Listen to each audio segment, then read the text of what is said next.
Oi, pessoal, muito bom dia, sejam todos muito bem-vindos. Agora são 9h16 e a gente começa mais uma transmissão ao vivo pela fanpage da Bayer. Você pode participar, hoje teremos uma conversa muito produtiva. Eu recebo 2 grandes convidados e você pode, ao longo do nosso programa, enviar suas mensagens e a gente com certeza vai conseguir esclarecer todas as dúvidas. Eu estou aqui hoje para informar para vocês sobre o clima e os impactos das alterações climáticas sobre a produção da soja no Brasil. Por que eu vou falar sobre o clima? Porque nesse finalzinho de ano, a gente já observa um fenômeno muito importante, provocando muitas alterações no Brasil. Eu estou falando do El Niño, que você com certeza conhece, um fenômeno que se caracteriza pelo aquecimento das águas do Pacífico, do Oceano Pacífico. Eu vou mostrar aqui para vocês no nosso mapa, daqui a pouco ele vai entrar aqui exatamente para mostrar que a gente nota uma mudança muito grande com relação ao volume de chuvas e também às temperaturas. Neste eixo aqui, ó, centro-norte, a gente observa que o tempo fica mais seco na maioria dos estados e com temperaturas mais elevadas, de 2 até 3 graus acima da média. Já aqui, ó, no centro-oeste, no sudeste e no sul do país, um maior volume de chuvas e temperaturas mais amenas. Eu estou hoje com 2 convidados para a gente repercutir todas essas alterações e para que você possa, a despeito de todas essas mudanças, proteger a sua lavoura ao máximo, tirar o melhor proveito dela. Então, estou com o Ricardo Balardim, que é pesquisador. Oi, Ricardo, bom dia. Bom dia, Rosana. E com Marcos Dallagnese, que é engenheiro agrônomo da Bayer. Oi, Marcos, tudo bem? Tudo bem. Muito bem, então vamos começar aqui nossa conversa para a gente começar a explicar de que maneira essas alterações climáticas promovidas pelo El Niño, de fato, impactam a cultura da soja no Brasil. E eu sei que é de forma diferente, né? No norte você tem uma configuração, no sudeste, no sul e em outras regiões do país, uma outra forma de mudança. Eu acho que seria importante nós dividirmos em 2 aspectos. Uma a produção de soja e uma a questão sanitária. Na questão da produção de soja, a gente vê em algumas situações do Brasil falha de stand, problemas de emergência, estabelecimento, eventualmente dificuldades do desenvolvimento radicular, né? E isso traz reflexos lá na frente na questão de produtividade. É o que o produtor chama de furo da lavoura, a lavoura começa a ficar furada, então isso dá uma quebra em produtividade. E de outro lado nós temos a questão sanitária, especificamente na questão doenças. O momento de mais chuva, você tem muita multiplicação da doença, os focos começam a aumentar na lavoura, e quando é no início da safra, isso traz dificuldades adicionais para o final, porque eu tenho mais doença instalada mais cedo. Então, e o El Niño, ele se caracteriza por ser um fenômeno voluntarioso, né? Ele vem do jeito que ele quer, então no início ele pode ser mais intenso ou não. Como é que isso impacta diretamente na produção da soja e qual é a expectativa para esse ano? Esse ano a expectativa é que nós tenhamos a primeira parte da safra com uma intensidade maior do El Niño, né? Frequência e volumes de chuva maiores. Isso no sudeste, no sul do país e centro-oeste? Isso na principal região produtora de soja, que seria do centro-oeste ao sul. Tá. Existem variações regionais menores, mas falando do ponto de vista macro, nós temos esse cenário. E essa situação ela deve entrar por uma normalidade a partir de janeiro, né, fevereiro, que é quando as chuvas vêm para a normalidade, que já são volumes razoáveis de chuva. Acho que outro ponto importante dentro do que o Ricardo está trazendo, além da dificuldade de plantio e ter furos na lavoura também, é as condições de aplicação, de manejo fitossanitário. Acho que é importante, Ricardo, colocar isso também, né? Para a gente poder ver os impactos que esse manejo, ou a falta de manejo pode trazer. Porque se eu não estou conseguindo fazer as aplicações corretamente, em função da chuva, eu tenho um impacto diretamente dentro do processo de controle fitossanitário, né? Esse aspecto é muito importante porque a lavoura agrícola, a lavoura de soja, né, ela depende muito da questão da operação. E essa operação de pulverização, ela está relacionada diretamente com a possibilidade do pulverizador entrar na lavoura, né, no tempo certo. E nós temos vários dados que mostram que muitas vezes 2 ou 3 dias de atraso já são impactantes no resultado final. Então, a preocupação está mais doença, mais rápida e a operação de controle mais lenta, mais difícil. Então, esse cenário é que traz uma dificuldade grande agora e para frente. E agora, então, a gente vai falar de que forma o produtor pode se precaver para que ele tire ao máximo, extraia ao máximo o potencial da sua produção através de um bom manejo fitossanitário. Conta pra gente a importância disso. Olha, Rosana, a lista é enorme, né? Mas a gente tem alguns pontos que são vitais aí para entender isso. A primeira regra, e talvez seja a regra mais impactante de todo o processo, é sempre faça antes. Sempre seja preventivo. Sempre consiga entrar na lavoura no início do estabelecimento dos problemas. E uma vez que avança muito, o risco é muito grande de perda. Complica porque nós temos que entender que a planta ela vai receber a aplicação de um defensivo que vai ajudar a essa planta se defender contra o patógeno. Só que esse defensivo tem que ser absorvido por essa planta e ela estando sadia para maximizar a eficácia. Então isso projeta aproximadamente uma janela de pulverização, que eu vou usar alguns jargões Fica à vontade, que eu estou aprendendo aqui. Né? Que é aquela janela da primeira aplicação ao redor de 20, 25 dias após a emergência, que é quando nós teremos um momento ideal. Por que ideal? Eu estou iniciando as infecções estão se iniciando na lavoura. Segundo, eu tenho um volume de folhas menor. Terceiro, a minha pulverização ela se torna muito mais efetiva porque ela abrange toda a folhagem da soja. E qual é o grande objetivo de todos nós?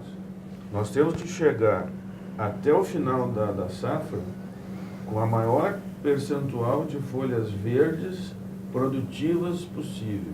Agora, o produtor ele tem dificuldade em observar a manifestação da doença? Ele precisa ter uma vigilância redobrada ou ele já saca quando a doença começa a avançar? Esse time é super importante para a aplicação do produto. Ponto fundamental. Claro. Ele não vai conseguir ver. E essa é uma dificuldade. O inimigo silencioso. É uma dificuldade no manejo de doença, porque o patógeno entra, o fungo entra, ele coloniza. Ele leva alguns dias, 7, 8, 10 dias, depende do patógeno, para se manifestar. Aí ele se manifesta. Acontece que durante esse período de colonização, ele rouba nutrientes que depois são sacos de soja. Então, quanto mais tempo esse patógeno, esse fungo, fica interagindo com a planta silenciosamente, mais essa energia vai sendo desviada, menos soja eu produzo. E essa é a grande dificuldade, porque eu entendo a ótica do produtor. Ele quer ver para fazer o controle. Claro. Ele está acostumado com insetos, com ervas daninhas, fazer assim. No caso da doença é diferente. Existe um período que ele não vai enxergar. E depois nós temos um segundo problema. Mesmo que existam sintomas, é uma quantidade pequena. Então, quando ele consegue entrar numa lavoura e diagnosticar, já está lastrado, ciclos. já está muito avançado. Exatamente. Como é que ele faz então para se prevenir, para saber a hora certa de agir? Ele trabalha sempre na prevenção.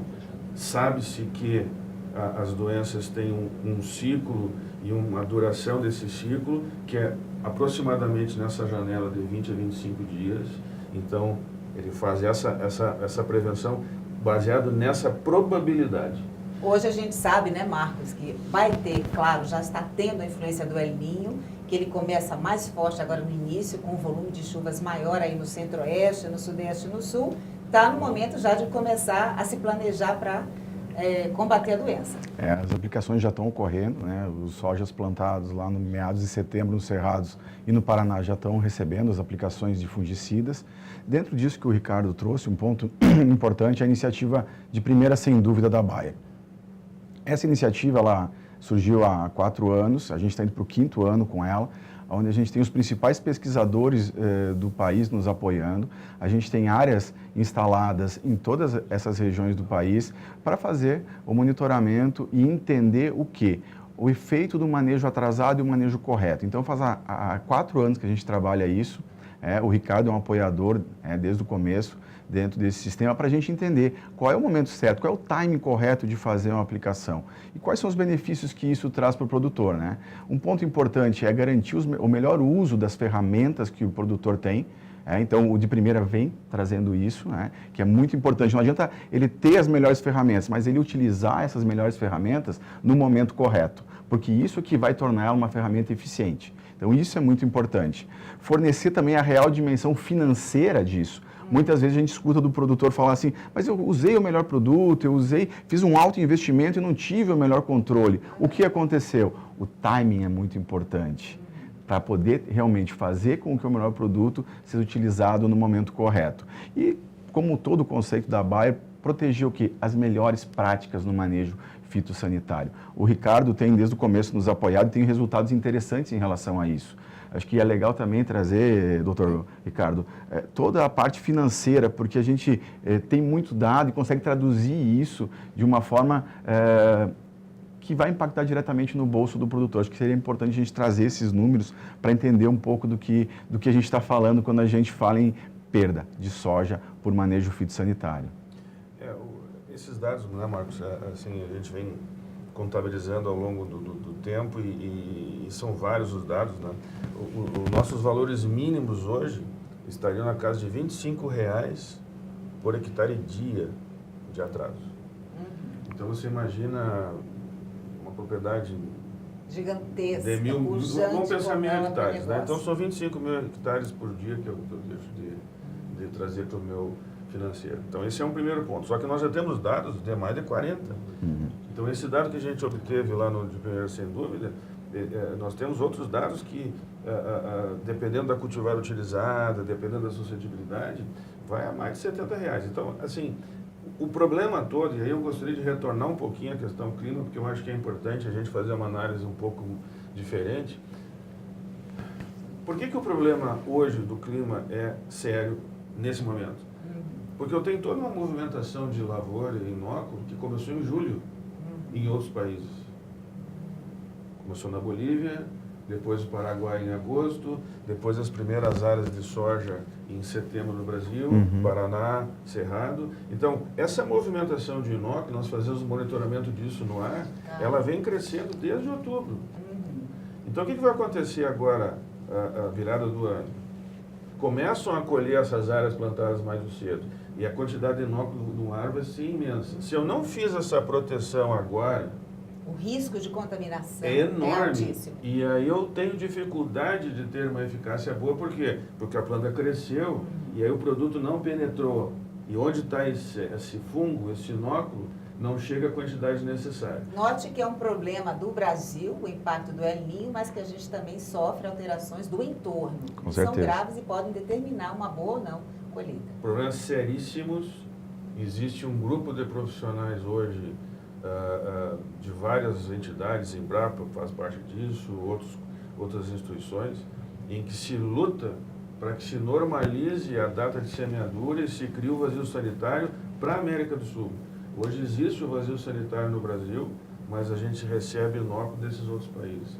Então essa situação do clima, ela é muito mais impactante do que simplesmente a evolução da doença na lavoura, porque se eu tenho um clima favorável naquelas regiões, a quantidade de inóculo que vem dela é maior. Se eu tivesse circular, viria menos inóculo. Agora, de qualquer forma, sempre aplicar cedo. Sempre, não perder o time. Não. Sempre você tem que começar no início do processo.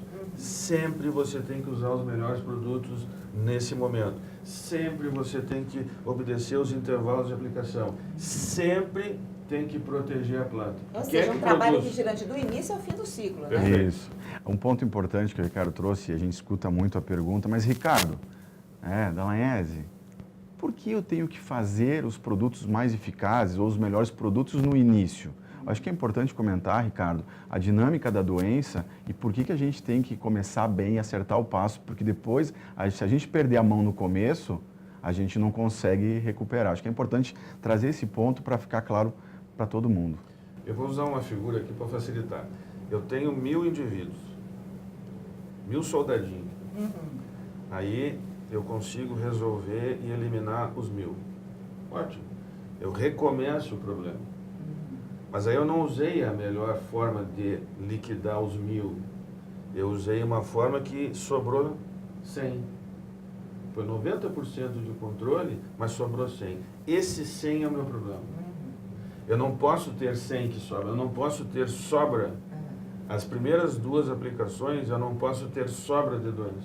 Então eu tenho que usar, além do melhor, o que tem mais espectro. Para eliminar de vez, não tem Você qualquer tem que tipo de zerar resquício. inóculo. Tá. Olha, eu que não sou uma pessoa expert no assunto, estou cheia de perguntas. Imagina quem está lá do outro lado nos ouvindo, acompanhando a nossa live. Todo mundo pode enviar perguntas, não é isso, gente? Exato. E aí, ao longo da nossa transmissão, a gente vai fazer de tudo para responder as indagações dos nossos internautas. Bem, a gente já falou do clima, da importância da proteção do início ao fim do ciclo, dessa vigilância, porque é um inimigo silencioso, né? Quando você vai ver, ele já se instalou e a perda pode ser muito grande. Agora a gente vai falar dos multissítios. Aí eu começo perguntando qual a importância dos multissítios no manejo fitossanitário, hein, doutores, da soja? Fundamental. Fundamental. Nos dias de hoje, fundamental. Primeiro, porque eu preciso preservar as moléculas que eu tenho hoje ativas e eficientes.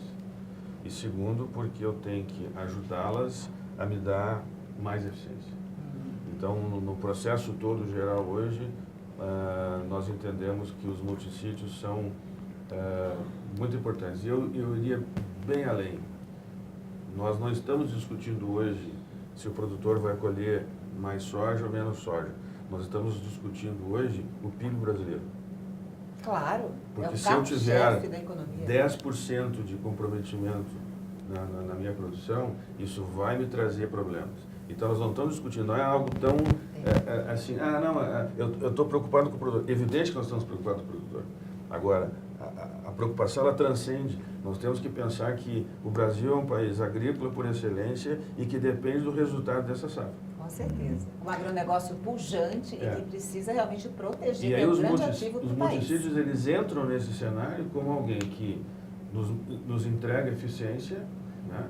Nos entrega mais eficácia de controle, ao mesmo tempo que protege as moléculas. Nós estamos passando por algumas dificuldades de resistência, né? Dos patógenos aos produtos. Isso realmente é uma decorrência desse mau uso dessas práticas, né? É uma decorrência de não aplicar cedo, é uma decorrência de você deixar a doença se instalar e aí aplicar. Então, nós estamos pagando esse ônus. Existem várias dificuldades, né, de você gerar novos defensivos, novos grupos químicos. Isso envolve investimentos milionários, né? Nós estamos falando de $500 milhão de euros por grupo, por ativo. Então, isso é um investimento gigantesco. Só que nós temos que cumprir a nossa parte no sentido de preservar isso, né? E aí nós não estamos pensando, estamos ajudando a Bayer. Não, não é ajudando a Bayer. A Bayer está nos ajudando enquanto país e nós temos que dar o retorno para ajudar a preservar essas ferramentas. Agora, qual é a dificuldade do produtor em perceber exatamente que precisa agir no momento certo? É falta de campanha, a falta de um olhar desconfiado com relação aos efeitos mesmo da doença? Eu acho que, só voltando um pouquinho no que o Ricardo trouxe em relação a multissítios, a Bayer, há 4 anos atrás, foi a primeira empresa a se posicionar positivamente ao uso do multissítio associado ao manejo fitossanitário, sem ter um multissítio dentro do seu portfólio. Pensando em tudo isso que o Ricardo trouxe, pensando em manutenção, não pensando apenas numa safra, mas pensando num conceito de proteção, seguindo todas as recomendações do FRAC, e isso é muito importante. Então, se você tem uma molécula, se você investe pesado nisso, você quer que essa molécula consiga entregar o melhor para o seu produtor e consiga realmente ajudar o produtor no que ele traz. Existem algumas dificuldades que eu entendo que não são ligadas somente ao produto. Algumas estão ligadas ao clima, outras à tecnologia de aplicação, porque a gente tem falado muito do clima, de produto, mas tecnologia de aplicação é fundamental. Quer dizer, eu tenho que ter uma tecnologia que realmente consiga fazer com que o produto vá para a planta, chegue na planta da melhor forma, esteja distribuído da melhor forma, para que ele consiga performar. E isso é muito importante. E eu acho que um ponto que é interessante, que a gente tem escutado muito em relação a multissítios, Ricardo, é a questão do: eu vou fazer uma aplicação de multissítios, Ricardo. Em qual aplicação eu faço? Na primeira, na segunda, na terceira, na quarta, se eu for fazer 5? Eu acho que é uma dúvida que todo mundo tem e é uma pergunta que você deve escutar com frequência, e eu acho que é legal a gente trazer isso para poder explorar um pouco esse tema. Se nós pensar na ótica financeira, eu posso pensar na uma aplicação. Se nós pensar na ótica de preservação, de estratégia anti-resistência, eu tenho que pensar nas 4, ou pelo menos nas 3, que seriam as 3 primeiras. Então, assim, não se trata de uma atividade, e isso o pessoal não se deu conta ainda, não se trata de uma atividade de um insumo agrícola que ele entrou para me gerar mais custo e eventualmente me gerar um retorno maior ou menor. Se trata de nós preservarmos as estratégias de controle para que nos próximos anos eu tenha estratégias de controle. A cultura da soja como um todo, né? Exatamente, porque a pergunta que eu faço para você é: como é que será o futuro sem fungicida? Como é que eu vou produzir soja sem produtos eficazes? Se eu considero que hoje 25% da produção de soja no Brasil é comprometido por doenças. Imagina você que eu não tenho mais quem controla. Como é que eu faço? Eu perco simplesmente 25%? A minha média histórica é 50, 55 sacos, ela baixa para 40, o meu custo é 40. O meu comprometimento em banco é 8, 9, 10 sacos. Como é que faz? Então, A conta não vai fechar. Não vai fechar. Não vai fechar. Agora, 25% é um índice muito alto em relação a outros países que têm uma agricultura pujante como a nossa? É que, veja bem, Ótimo. nós estamos num país tropical. Os outros comparativos são Não se temperados. aplicam. Não se aplicam. É que nem comparar laranja com banana. Mais ou menos. Então, o cenário tropical, ele está ensinando o mundo a como fazer. Então, hoje o Brasil é quem ensina como fazer.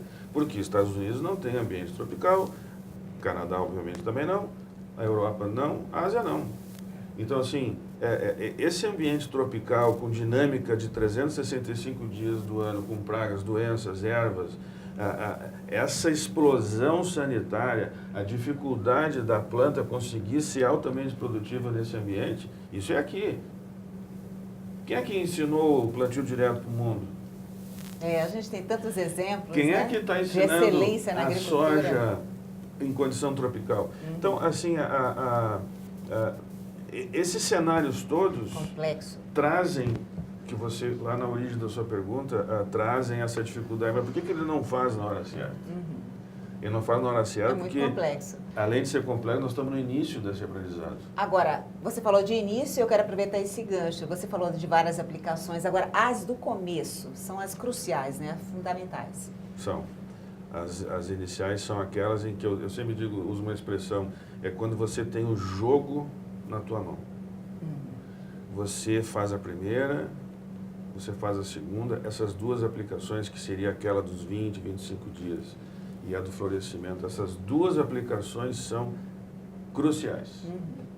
Agora, e no final do ciclo da soja, o que é que deve ser feito? É aquele acabamento, se a gente pode usar esse termo, porque eu construí o ambiente para que a planta produza. Eu construí área foliar verde que vai virar grão. Primeira, segunda, terceira aplicação. Continua esse processo.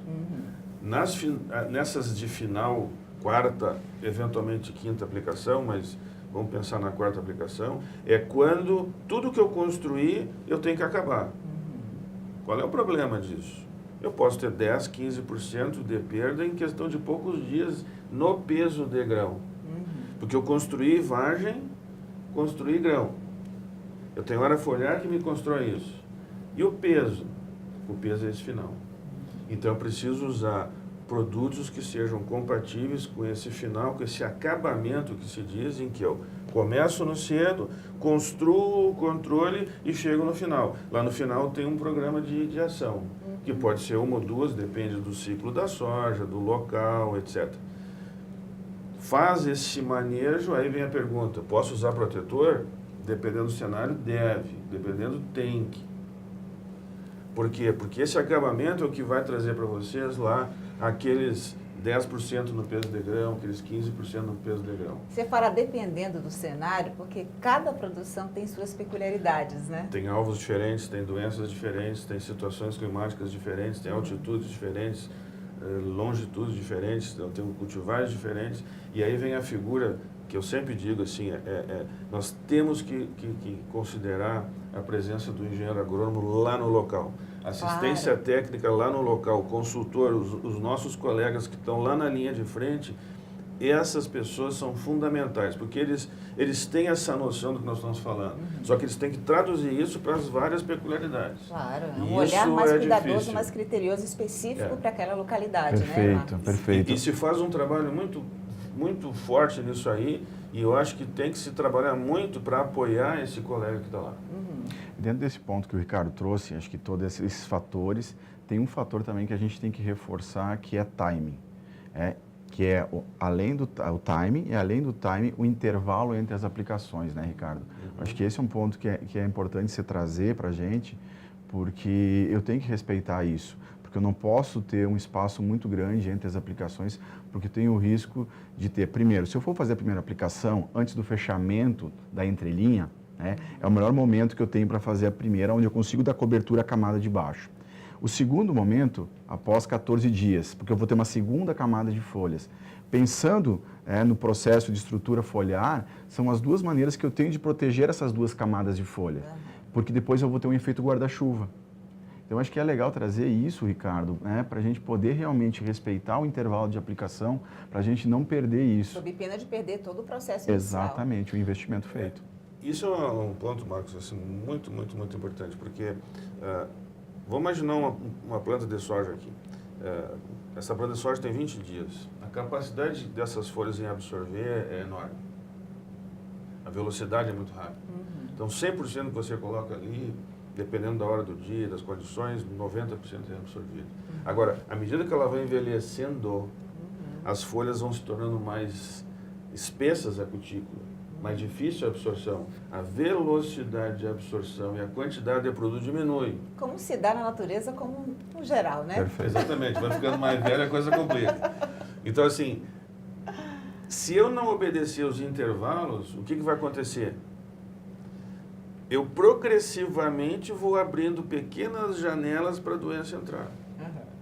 Então, eu preciso começar bem e eu preciso manter a quantidade de ativo num nível de controle alto, à medida que a quantidade de doença cresce no ar, ferrugem vem do ar, e à medida que a planta vai envelhecendo. Então, essa combinação, inóculo no ar, envelhecimento da planta, eu aproximo as aplicações. Então, eu começo lá no intervalo 15, 16, 17 dias, venho para 15, eventualmente vou terminar com 12. Então, esses intervalos são importantes eu manter. Agora, você já mencionou aqui um pouco do final do ciclo da soja, como um momento do acabamento. O que você gostaria de acrescentar sobre isso?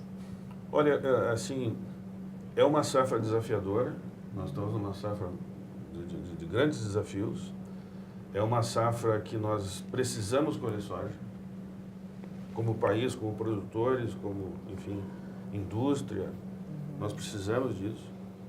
Então, vamos fazer a lição de casa, vamos fazer cedo, vamos aplicar certo, vamos escolher as melhores opções, vamos conversar com a assistência técnica, vamos manter contato. Existem vários colegas pesquisadores, existem vários colegas consultores, vamos interagir, porque, repito, é uma safra crítica, é uma safra complicada. Num contexto histórico e sociopolítico delicado. Delicadíssimo. O agricultor tende a assumir essa responsabilidade, né? Exatamente. Desde sempre. E nós não podemos estar contando sempre, eu sempre digo assim, não adianta nós estar trabalhando com preço. Eu tenho que trabalhar com produtividade. Perfeito. Entendeu? Então, assim, o preço está 80, eu ganho dinheiro. Pois é, mas quando tiver 60, 65, que é o preço histórico. Então, pessoal, agora eu vou falar com meus amigos produtores lá. Só está faltando o chimarrão, hein? Está faltando o chimarrão. Pessoal, começar cedo, respeitar o intervalo de aplicação, entender as dificuldades que vocês vão ter com a questão de chuva, entender que o processo de controle está relacionado com a dinâmica de crescimento da planta, absorção de produtos, e respeitar os intervalos, usar as ferramentas corretas, né? E vamos para uma safra extremamente exitosa. Agora, nós não podemos errar, e o desafio está desde os primeiros momentos da lavoura. Então, essa é a mensagem que eu queria deixar para os meus parceiros aí do campo. Que agora chegou a hora das nossas perguntas. Tem muitos internautas querendo participar, tá? E você pode continuar mandando aí a sua mensagem, as suas dúvidas. para os nossos convidados aqui responderem. Vou começar esclarecendo a dúvida do Rogério Alves. Ele quer saber o seguinte: após a absorção do agrotóxico pela cultura, quantos dias esta planta expele este combatente de fungos, doenças, entre outros? E se realmente é este período ou não? Após a absorção aí do defensivo agrícola pela cultura, em quantos dias esta planta expele esse combatente de fungos? É a pergunta do Rogério Alves. Vamos primeiro voltar um pouquinho antes dessa pergunta, que é super importante. Pois não. Nós temos a aplicação do defensivo e nós temos um número X de gotas que são absorvidas. Então, a partir do momento que ocorre essa absorção, o período ele inicia uma movimentação e uma metabolização na planta que vai durar ao redor de 15 dias. Por isso, Rogério, se fala nos intervalos de 15 dias. Porque após os 15 dias, a quantidade de defensivo na planta, ela cai a níveis não letais. Então, eu preciso manter esse controle, né, e repondo esse defensivo a cada intervalo de 15 dias. E aí ele pergunta em quanto tempo consegue expelir. Que é um processo dinâmico, né? Então, ela vai mantendo e ele começa a perder a partir dos 15 dias. Na verdade, ela é uma curva que vai perdendo sempre. No início, muito pouco, porque tem toda uma movimentação. É progressivo, né? E aí depende também um pouco da quantidade de chuva. Anos mais chuvosos, a tendência é perder mais rápido. Porque a planta fica com muito volume de água, então ela tende a eliminar mais rápido. O que deve acontecer agora, né? Exatamente. Porque o El Niño vem exatamente provocando maior volume aí. Esse é outro problema, né? Nós temos um ano mais úmido que a planta vai perder mais rápido. E além de ter um ano mais úmido, a gente tem uma dinâmica de doença. A ferrugem, a gente tem um histórico diferente dos outros anos. Acho que é importante colocar isso, né, Ricardo? A gente teve a validação do primeiro inóculo 30 dias antes, comparado com o ano passado. O que a gente tem visto é o número de pontos aparecendo muito maior, muito mais acelerado em relação ao ano anterior, e isso traz para o produtor uma atenção maior, para a gente não correr o risco de ter realmente uma epidemia mais forte com relação à ferrugem. Muito bem. Olha, tem mais uma pergunta, desta vez é do Renato Neves, e ele direciona essa pergunta para o Balardim.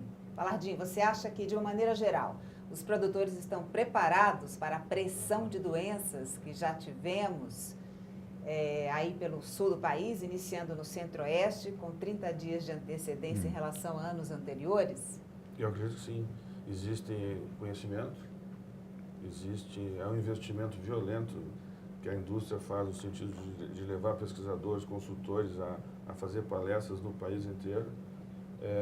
Nós temos aí defensivos, a mensagem da aplicação antecipada é clara. Eu acredito que sim. Agora, claro que isso é uma parte do problema. A segunda parte do problema o produtor está preparado para a condição operacional, isso é outra história. Aí cada caso é um caso. Eu conheço pessoas que compraram aviões para fazer a aplicação com mais rapidez, para não depender tanto da questão do barro na lavoura. E eu conheço pessoas que tinham um pulverizador e aí ele dobrou a área e manteve aquele mesmo pulverizador. Então, esses vários cenários é que é complicado. Agora, do ponto de vista de conhecimento, informação, ferramentas, acredito que sim. A questão operacional, aí é uma situação caso a caso. Muito bem, temos mais uma pergunta aqui do Evandro Martins. Ele quer saber o seguinte: se o processo de implantação das lavouras, sem considerar o equilíbrio do solo, a nutrição das plantas e a plantabilidade, a defesa e a proteção da lavoura ficam comprometidas? Essa eu preciso de um pouquinho mais de tempo. Um pouco complexa, né? Fica um pouquinho comprometido no sentido de que a defesa da planta depende do equilíbrio de presença de nutrição, desenvolvimento radicular e digamos assim, o uptake, né, que é a subida desse nutriente para a planta em tempo que ela necessita para fazer o processo de defesa. Então, a defesa vegetal depende de um entorno, de um ecossistema ao redor da planta. Então, esse é o primeiro ponto. O segundo ponto é como que esse sistema radicular está distribuído. Quando eu tenho muita umidade, a tendência da planta é ficar com ele mais na parte superior. Quando eu tenho mais seco, ele vai buscar água, então ele desce um pouco mais. Como eu tenho esse sistema radicular mais na parte superior do solo, qual é o risco que eu tenho? Mais problemas, mais fungos, mais nematóides, diminuindo essa capacidade de absorção. Então, a rigor, as defesas existem. Agora, como é que essa safra, essa condição vai permitir que ela se expresse? Vai depender. E aí tem alguns cenários. Por que a gente fala, de novo, voltando a aplicar cedo? Por que aplicar cedo? Porque eu não posso depender só das defesas. E aí um ponto importante, Rosane. A defesa, ela consome energia. A gente assume a defesa como algo maravilhoso. E mas consome energia. Sim. Então, a pergunta é, me interessa esse consumo de energia, porque isso pode me custar 5, 6 sacos lá no final? Ou me interessa ter a defesa mais a proteção para me garantir esses 5, 6 sacos a mais? Eu fico com a segunda opção. Eu também. Eu também. Olha, temos mais uma pergunta, será a última, infelizmente, tá? E ela é do Ricardo Bandeira. Ele quer saber o seguinte: Balardim, como você vê hoje as tecnologias de aplicação e baixa vazão relacionadas ao ano que tende a ter muita pressão da ferrugem? É meio andar no fio da navalha. Porque à medida que as tecnologias existem, muito Estão bem cada vez mais desenvolvidas, avançadas. equipamentos, profissionais especializados nisso, a tecnologia em si é um cenário. O problema é que quando você, digamos assim, vai reduzindo a vazão, eu falei lá atrás, eu preciso do número de gotas. Bom, o número de gotas depende da vazão. E eu preciso do número de gotas distribuído na planta. Eu posso ter 280 gotas, 300 gotas no topo, onde eu não tenho doença. E dependendo do crescimento da planta, eu posso ter 5, 10 gotas onde está a doença. Só que 5, 10 gotas onde está a doença representa 1/3, 1/4 da dose. É como se eu usasse 25% da dose do produto. Então, aquele intervalo lá de 12, 15 dias, ele já é insuficiente. E eu não controlo. Quando eu reduzo a vazão, essa probabilidade de chegar à quantidade certa lá onde está o inóculo, ela reduz. São tantos detalhes, né, que se você não tiver o tempo certo de aplicação, a forma correta de aplicação, cada momento ali, o risco é altíssimo. É importante, essa pergunta que o Ricardo fez, o Ricardo Bandeira fez, é muito importante. Tecnologia de aplicação, ela é fundamental para a gente conseguir realmente ter uma performance em cima de uma condição de doença. Então, o fabricante, quando ele vai fazer o lançamento, na bula, lá tem uma recomendação de vazão. E isso é muito importante ser seguido. Por quê? Porque foi testado o produto em diferentes condições de vazão. Então, é olhar para a bula e entender que aquilo realmente foi testado para que a gente consiga ter a melhor expressão do produto que está sendo aplicado. Pois não. Olha só, a gente já está no finalzinho da nossa live, infelizmente. Eu gostaria que vocês agora utilizassem esse tempo final para fazer as suas considerações. Hoje a gente já falou de vários temas relacionados à produção da soja, essa perspectiva da influência do El Niño, né, que pode ser decisivo, sobretudo agora no começo da lavoura. Então, Balardim, começa aí falando do que um resumo, um arrazoado do que a gente expôs aqui para o nosso produtor que está nos acompanhando aqui ao vivo.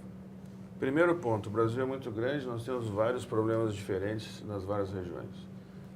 Para cada uma dessas regiões, nós vamos ter que ter estratégias próprias e apropriadas, se é uma antracnose, uma mancha-alvo, uma ferrugem, uma final de ciclo. Então, esse é o primeiro ponto. Segundo ponto, quaisquer que sejam as doenças, a regra do começar cedo é válida. Terceiro ponto, a convivência da planta com o patógeno me implica em reduzir produtividade. Quarto, nós precisamos de alta produtividade.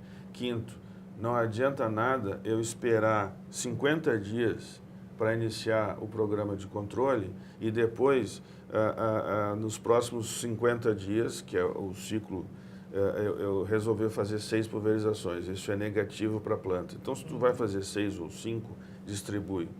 Então, um jargão mais agronômico. Não vamos inventar a roda. Vamos fazer a lição de casa correta. As coisas estão tão claras, né? Vamos fazer certo. É simples. Vou gastar uma aplicação a mais. Uma aplicação a mais custa 1 saco de soja. E isso pode estar comprometendo 7, 8 sacos de soja. Dallagnese, vamos lá. Vamos lá. Considerações finais. O Brasil hoje é referência mundial em produção de soja. Não só em produção em volume, mas em qualidade. A gente tem grandes pesquisadores que nos apoiam, são referência mundial quando a gente fala em manejo fitossanitário. E isso é muito importante a gente reconhecer essa inteligência que o país tem. A agricultura é a principal locomotiva hoje do país. Os nossos sojicultores são referências para o mundo. A gente tem que, nesse momento, olhar para o tripé, que é a planta, o hospedeiro e o ambiente. A gente não pode esquecer disso para fazer um bom manejo, para a gente poder entender realmente como a gente vai se colocar. Não existe receita de bolo, a gente tem que entender isso, ficar atento à dinâmica do fungo e ficar atento ao ambiente que está sendo a produção. Não tenho dúvida que a gente está caminhando para uma grande safra de soja esse ano no Brasil. Eu tenho certeza. Eu acho até que eu volto para fazer outra live para falar dos bons resultados, depois de toda essa campanha de conscientização, né? E olha, gente, tudo que a gente conversou aqui está no nosso site, é o agro.bayer.com.br/culturas/soja. Todos os detalhes para quem tiver alguma dúvida, né? Perfeito. Inclusive, podendo enviar perguntas para que a gente possa esclarecer, não é isso? Com certeza. Vocês me fizeram lembrar o tempo do Globo Rural, agora eu estou matando as saudades. Esses assuntos eram tão frequentes, né? Legal. Sobretudo da soja. Então, estou muito feliz de estar aqui hoje com vocês. Muito obrigada, Ricardo Ballardin, que é o pesquisador, né, um nome muito importante no Brasil sobre a cultura da soja. É o Marcos Dallagnese, engenheiro agrônomo, aquela pessoa imprescindível lá na lavoura, né, Dallagnese, para observar tudo que está acontecendo e o momento certo de agir. Eu acho que a mensagem principal é essa. Perfeito. Olhe no momento certo para que a gente não possa comprometer esse ativo tão importante para o nosso país. Tem mais alguma informação que eu preciso dar? Tá tudo ok, minha diretora? Tudo ok, então. Olha, gente, muito obrigada pela participação de todos vocês. Um beijo grande, até a próxima. Tchau.